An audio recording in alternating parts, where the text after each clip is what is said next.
Hello everyone, today we are going to learn our fourth chapter of agricultural statistics, which is probability and probability distribution.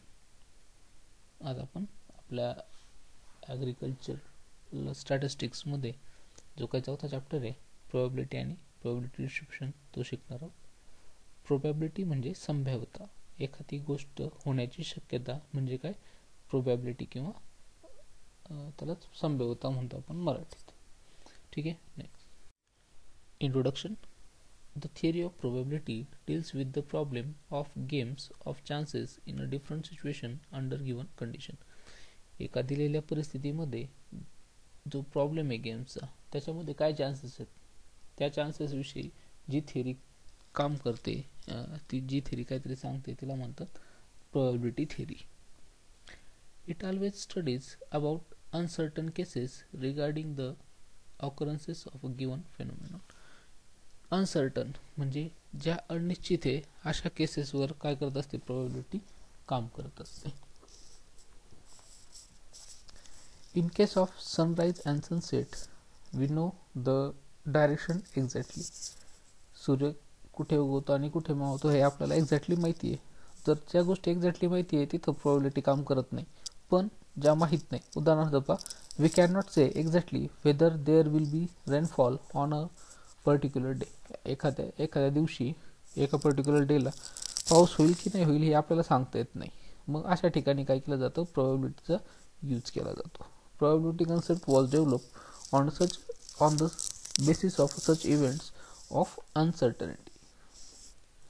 ठीक आहे. अशा uncertain गोष्टींबद्दल काय केलं जातं, प्रोबॅबिलिटी यूज केली जाते. डेफिनेशन्स. आता प्रोबॅबिलिटी जी आपल्याला शिकायची आहे त्याच्यासाठी काही डेफिनेशन्स आपल्याला आधी माहीत असणं गरजेचं आहे. पाहू आपण एक एक डेफिनेशन. आता first, random experiment. A set of all results of an experiment in which it is not possible to predict which one of the set will appear at the moment of the experiment is called as random experiment. असा experiment की ज्याचे outcome काय असणार आहेत, fix असणार आहेत, पण एखादा एक्सपेरिमेंट करत असताना त्या आउटकम पैकी कोणता आउटकम येईल हे एक्झॅक्टली सांगता येत नाही. अशा ठिकाणी अशा एक्सपेरिमेंटला काय म्हटलं जातं, रॅन्डम एक्सपेरिमेंट. उदाहरणार्थ पहा, कॉइन टॉस करायचा. आता कॉइन टॉस केल्यानंतर आपल्याला एक्झॅक्टली माहिती आहे एक तर हेड येईल किंवा टेल येईल, पण आपण शुअर नाही सांगू शकत हेडच येईल किंवा टेल येईल. ठीक आहे. मग अशा एक्सपेरिमेंटला काय म्हटलं जातं, random experiment. Trail. A trail is uncontrolled experiment. असा एक्सपेरिमेंट की ज्याला कंट्रोल केलं जाऊ शकतं त्याला काय म्हणतात, ट्रेल म्हणतात. Event. Set of all favourable outcomes और a subset of a sample space is called as an event. Favourable म्हणजे ज्या आपल्या पक्षात आहे, आपल्याला फेवर करतात अशा प्रकारचे जे काही आउटकम असतात एक्सपेरिमेंटचे त्यांना किंवा सॅम्पल स्पेस जेवढे काही तुमच्या एक्सपेरिमेंटचे आउटकम्स आहेत त्यांना काय म्हटलं जातं, इव्हेंट म्हटलं जातं. पहा एक्झाम्पल दिले. Tossing of coin is an experiment and getting head or tail is an event. Coin toss करणं हा एक्सपेरिमेंट झाला आणि त्याचे आउटकम काय काय आहेत, हेड किंवा टेल, आणि हेड किंवा टेलला मग काय म्हटलं जातं, इव्हेंट म्हटलं जातं. ठीक आहे. Next definition is exclusive event or sample space. The number of possible outcomes in a random trial is known as exclusive event. Random experiment किंवा रॅन्डम ट्रेलमध्ये जेवढे काही पॉसिबल इव्हेंट आहेत ते जेव्हा त्याचा सेट घेतो आपण त्याला काय म्हणतो, आपण एक्सक्लुझिव्ह इव्हेंट म्हणतो किंवा सॅम्पल स्पेस म्हणतो. उदाहरणार्थ कॉइन टॉस करतोय. कॉइन टॉस करत असताना हेड आणि टेल दोन पॉसिबिलिटीज आहेत. मग या दोन्ही पॉसिबिलिटी जेव्हा आपण एका ठिकाणी घेतो हेड और टेल तेव्हा त्याला काय म्हणतो, आपण सॅम्पल स्पेस म्हणतो. फेवरेबल इव्हेंट और केस. फेवरेबल आपल्या बाजूने कौल देणारे वगैरे त्याला म्हणतो आपण, फेवर घेणारे कोणाचं तरी. असे इव्हेंट किंवा केस कशाला म्हणायचे, the number of events which एंटेल्स the happening of the event is known as favourable events और केस. आपण जी शक्यता दिली आहे ती शक्यता खऱ्या होण्याचे चान्सेस किंवा किती पद्धतीने खऱ्या होऊ शकतात यांना काय म्हटलं जातं, फेवरेबल इव्हेंट म्हटलं जातं. पहा उदाहरण दिलंय, in tossing a 2 coins and getting both head. एखादा कॉइन टॉस केला आणि दोन्ही वेळेस काय झालंय, हेड मिळालंय मला. ही पॉसिबिलिटी कधी येईल, फर्स्ट हेड सेकंड पण हेड येईल तेव्हा. म्हणजे एकच केस आहे, म्हणजे एकदा कॉइन टॉस केला, हेड आला आणि दुसऱ्या वेळेस टेल आला, तर आपली जी कंडिशन होती की बोथ हेडची ती काय झाली, फॉल झाली. म्हणजे हा आपल्या फेवरमध्ये आलेला नाही रिझल्ट. आपल्या फेवरमध्ये कधी येईल रिझल्ट, जेव्हा मी पहिल्या वेळेस कॉइन टॉस करेल आणि हेड येईल आणि दुसऱ्या वेळेस पण कॉइन टॉस करून त्याच्यावर हेड येईल, तेव्हा ती काय झाली, माझी फेवरेबल केस झाली आणि त्याची पॉसिबिलिटी किती आहे, 1. ठीक आहे. Next, mutually exclusive event. Events are said to be mutually exclusive events if two or more them cannot happen simultaneously. असे इव्हेंट की जे सायमल्टेनियसली घडू शकत नाहीत, एकाच वेळेस घडू शकत नाहीत, त्यांना म्हणतात म्युच्युअली एक्सक्लुझिव्ह इव्हेंट. उदाहरणार्थ कॉइन टॉस केल्यानंतर एक तर हेड येईल किंवा टेल येईल. हेड आणि टेल एकाच वेळेस येऊ शकतात का, नाही येऊ शकत. एक तर हेड येईल किंवा एक तर टेल येईल, तेव्हा हेड आणि टेलला काय म्हटलं जातं, सायमल्टेनियस इव्हेंट म्हटलं जातं. ठीक आहे. एक्झाम्पल ते दिले, in a tossing of coin head or tail can not happen simultaneously. We say that head and tails are mutually exclusive events. Next definition is equally liked event. Outcome of a trail is said to be equally liked event if each event has equal chances to appear. जेव्हा तुमच्या sample स्पेसमध्ये जेवढे काही events असते ते घडण्याचे जी काही possibility, ती possibility सगळ्यांची सारखी असते. ती होण्याचे चान्सेस सगळ्यांना काय असतात, इक्वल असतात. तेव्हा त्याला काय म्हणतात, इक्वली लाईक्ड इव्हेंट म्हणतात. उदाहरणार्थ कॉइन टॉस केल्यानंतर हेड किंवा टेल येण्याचे चान्सेस, हेड येण्याचे चान्सेस 50% म्हणू शकतो आपण, टेल येण्याचे काय 50%, दोघांचे कसे सेम आहेत, म्हणून त्यांना काय म्हटलं जातं, इक्वली लाईक्ड इव्हेंट म्हटलं जातं. Independent event. Outcome of a trail is said to be independent event if the happening of an event can not affect by supplementary knowledge concentrating the occurrences of any number of remaining events concerned. ठीक आहे. Independent event कशाला म्हटलं जातं की हा कोणावर depend नसतो. ठीक आहे. तुमचं पूर्वीचं जे काही नॉलेज आहे त्याच्यावर हा काय डिपेंड करत नाही किंवा त्याच्यानुसार हा ठरत नाही. उदाहरणार्थ कॉइन फर्स्ट टाइम टॉस केल्यानंतर हेड मिळाला, याचा अर्थ असा नाही आहे की पुढच्या वेळेस हेडच मिळेल म्हणून. ठीक आहे. म्हणजे तुमच्या पूर्वी आलेले रिझल्ट किंवा पूर्वीचे जे काही कन्सर्न्स आहेत त्याचे ते काम करत नाहीत. अशा इव्हेंटला काय म्हटलं जातं, इंडिपेंडंट इव्हेंट म्हटलं जातं. ठीक आहे. Next definition is mathematical classical definition of probability. Mathematical किंवा क्लासिकल डेफिनेशन आहे प्रोबॅबिलिटी दिली बा. If a trail results n exclusive,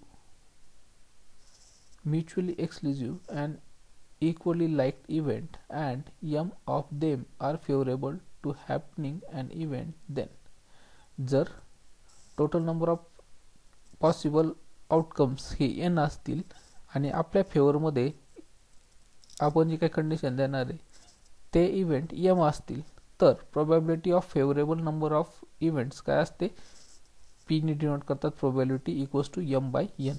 म्हणजे तुमच्या फेवरमध्ये आलेले result divided by total number of sample स्पेसमधले रिझल्ट म्हणजे तुमची काय असते, प्रोबॅबिलिटी असते. आणि लक्षात ठेवायचे, प्रोबॅबिलिटी ही कायम 0 आणि 1च्या मध्ये येत असते. ठीक आहे. Probability always lies in 0 and 1. Statistical or empirical definition of probability. If a trail is repeated under homogeneous and identical condition, then probability p of happening events e m times out of n trails is given by probability p happening event e वेळेस होण्याचे m times m पैकी n total number of trails असतील तर त्यापैकी m times होण्याचे chances किती असतात, probability of non happening events equals to q equals to n minus m. n काय आपल्याकडे total number of possibilities minus m काय फेवरेबल इव्हेंट्स आहे डिवायडेड बाय n, और त्यालाच काय लिहू शकतो आपण 1 मायनस पी. तुमची मागं जी प्रोबॅबिलिटी आली होती फेवरेबल इव्हेंटची ती 1 मधून सबट्रॅक्ट केली की तुम्हाला काय मिळतं, नॉन फेवरेबल इव्हेंट्स मिळतात. ठीक आहे. नेक्स्ट डेफिनेशन इज स्टॅटिस्टिकल और empirical definition of probability. Mathematical पाहिली, आता स्टॅटिस्टिकल डेफिनेशन पाहिजे आपल्याला. If a trail is repeated under homogeneous and identical condition, then probability p of happening events e m times out of n trails is given by pe equals to limit from n to infinity m by n. हे काय झालं तुमचं statistical definition आहे, इथे लिमिटचं use केलेलं आहे. ठीक आहे. नेक्स्ट आहे